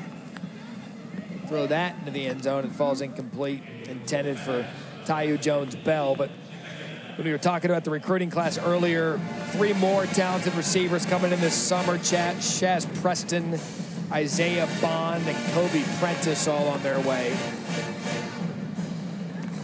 Matt, you mentioned it earlier, too. Tyler Steen, offensive line guy, transferring from Vanderbilt, I think on Tuesday of this week. And that's a guy he's played a lot of football and a lot of winning caliber football, regardless of the prospects of his team around him. The guy's got 33 starts, bulk of those at left tackle. We talked a lot about this game, the fact that Bryce Young and his team are going to be eating the beanie weenies. Well, part of it's because you got to have some guys to keep him upright and give him a clean pocket to work from. And Tyler Steen's a guy that could perhaps contribute to that. Didn't get an opportunity to impact this spring. So some situational football here towards the end of the scrimmage here. As Alabama is going to conclude their spring workouts. The team will come back end of May to begin summer workouts, not training camp, but summer workouts. And then the calendar typically works right around a flag down on the play. It's going to be holding. Typically, calendar right around that first week of August is when most teams around the country report for training camp. Timeout. White team, their second. So out comes the field goal unit. I'm wondering, just as a show of solidarity, does Coach Saban, does he eat the beanie weenies or is he going with the steak? He eats whatever he wants. That's a great point. He probably, he might beans weenie as an appetizer. Then he'll go in with the winners and have some steak. Rijkaard's like a progressive dinner? Yeah, if you will. Yeah, sure. 42-yard for Rijkaard.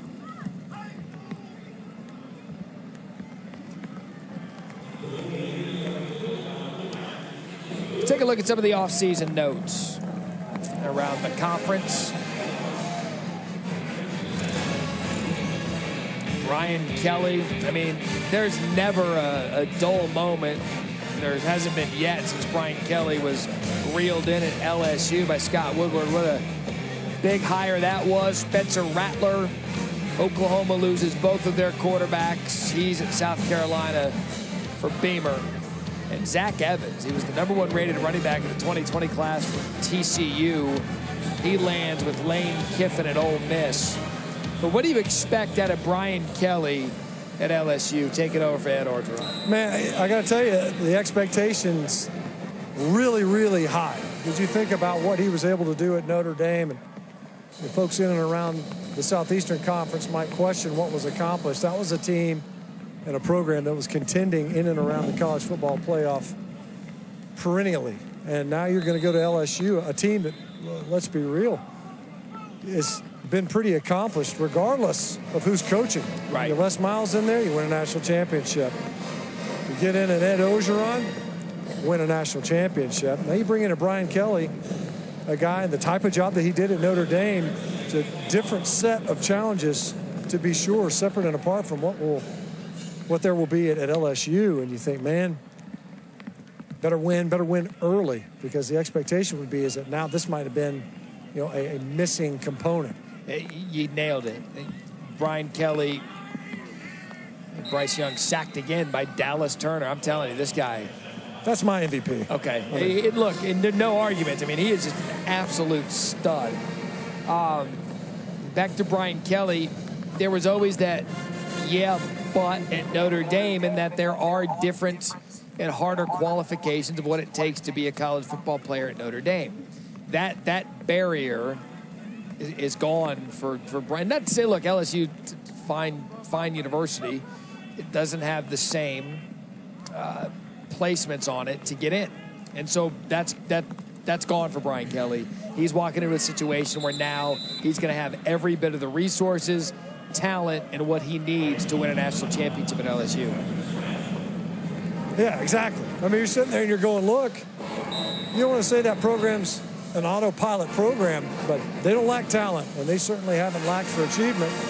So you look at that game, of course. This program in Alabama is certainly not unfamiliar with a Brian Kelly coached program. We've seen Notre Dame in a national title game back in 2012. But now you couple it with, certainly a different box of ingredients at LSU. How about this with Gibbs? Him out of the backfield. Look, we've talked about it. What's it going to take for Bryce to get that chemistry with his new receivers? There's nothing more comfortable for a quarterback than a quick check down to a running back out of the backfield.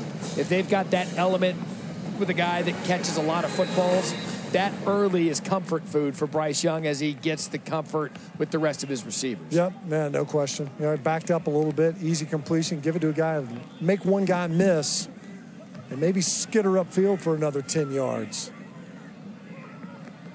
This is definitely spring game decision-making, right? 4th and 10 plus. At your own 15? Yeah. Oh, there we go. JoJo Earl comes through. Bryce Young throws across the field, across his body, finds JoJo Earl for a gain of 28. Yep. So, all kinds of things on that play that you probably won't see this fall. Rolling to your left, falling away, throw it back towards the hash mark on a 4th down that for sure you would have punted on. While the defender kind of eases up on you. That's right. No black jerseys for Alabama this fall, that's for sure, but sure makes for fun spring football. Bryce Young taking a shot, double coverage, dropped. That was Kane Williams, an opportunity for an interception. Redshirt freshman. Second time that they targeted Latu downfield. Last time, Jordan Battle came up with a pick. This one nearly intercepted. Bryce Young trying to get it to his big tight end. Incredibly talented. They're looking for more consistency out of number 81. We're talking about the top pass catcher returning on this roster. Yep. For a couple of years, Jaleel Billingsley was thought to be a player that was going to be the next great tight end. He's since transferred to Texas. As Bryce Young sacked again, Chris Braswell. But yeah, so Cameron Latu, he kind of emerged last year as a go-to for Bryce, and he won the job. It's his. He's the guy now. And we'll have to step up. Physical can be at the point of attack. It's a big-bodied tight end. And there we just saw Chris Braswell, as you mentioned. That's the third pass rusher Coach Saban was talking about. We're talking about Will Anderson Jr. and Dallas Turner. And he mentioned, hey, man, 41. He's a pretty good pass rusher, too. He's giving Latham all he wants at right tackle right now. At the core of this entire thing in Nick Saban's 16 seasons in Tuscaloosa, that's a big hit there on Gibbs. There was Brian Branch. But the core of this thing, how it was built, was on defense. And I know when he brought in Lane Kiffin and he got caught up with the rest of college football, this thing was built on defense. And we're seeing these pass rushes and the Will Andersons and the Dallas Turners and the To'os. This is still the foundation of what they've built here. Yeah, no question. And you think about those guys, maybe those three guys, if we put in Chris Braswell, we're talking about, like Curry and Copeland type stuff. We're harkening back to some pretty impressive pass rushing pairs. You see the ball just kind of come out. Bryce Young fully expected that to be whistled dead with a free rusher, and they're going to call that's going to be it. Yep, they're going to call it. The white. Look at the white celebrate. I love it. I mean, the white loves the bragging rights. Why? Because the white was led by everything. Will Anderson and the defense. Jalen Milroe was the quarterback of that team. Let's go down to Chris Button. Coach, as you wrap up spring, what did you learn about your team? Well, I think you learn about your team all season long, but, today was a day that, you really see, showtime. Who could play, who couldn't play, who could go out there and be responsible to do the things they needed to do to play winning football. So we're going to learn a lot about the guys that did that. Obviously, we had a tough time blocking pass rush, too many sacks, so we got a lot of things to work on, but it's good to know, and we got other good players that we'll try to get in there so we can do better in the fall. As the CEO of this game, do you get steak or weenies and beans? Whichever I choose, but most of the time I think you can answer that. Appreciate it. All right, thank you.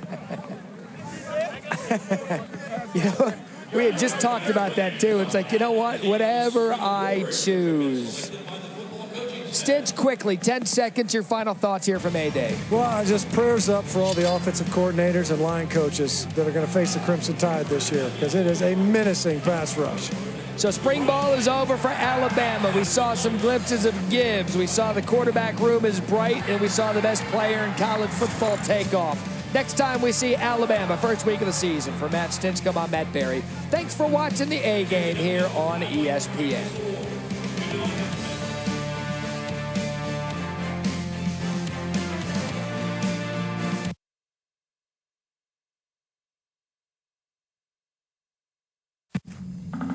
Medusa lived with a hideous curse. I mean, the whole turning people to stone.